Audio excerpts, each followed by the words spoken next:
சற்று முன் வெளியான தகவல். இனி ரேஷன் பொருட்கள் வீடு தேடி வரும். நீங்கள் போக தேவையில்லை. அது எப்பொழுது இருந்து அமலுக்கு வரப்போகிறது? அதை பத்தி தான் பார்க்க போறோம். மறக்காம நீங்க லைக் பண்ணிக்கோங்க, சப்ஸ்கிரைப் பண்ணிக்கோங்க.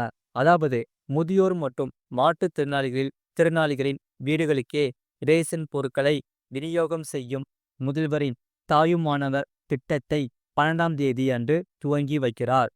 மாநிலத்தில் உள்ள முதியோர் மற்றும் மாற்றுத்திறனாளி ரேஷன் அட்டைதாரர்களில் வீடுகளுக்கே சென்று ரேஷன் பொருட்களை விநியோகம் செய்யும் முதல்வரின் தாயுமானவர் திட்டத்தை தொடங்கி வைக்கிறார்.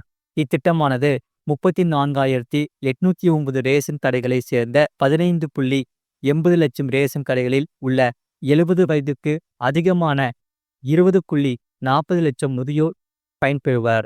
அதே சமயம் ஒவ்வொரு மாதமும் 2வது சனி மற்றும் ஞாயிற்றுக்கிழமைகளில் இத்திட்டம் செயல்படுத்தப்படும்.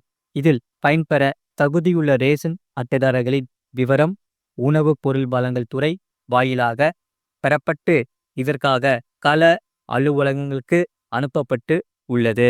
முழு வீடியோ லிங்க் கீழே இருக்கு. அதை கிளிக் பண்ணி பாருங்க. மறக்காம லைக் பண்ணிக்கோங்க.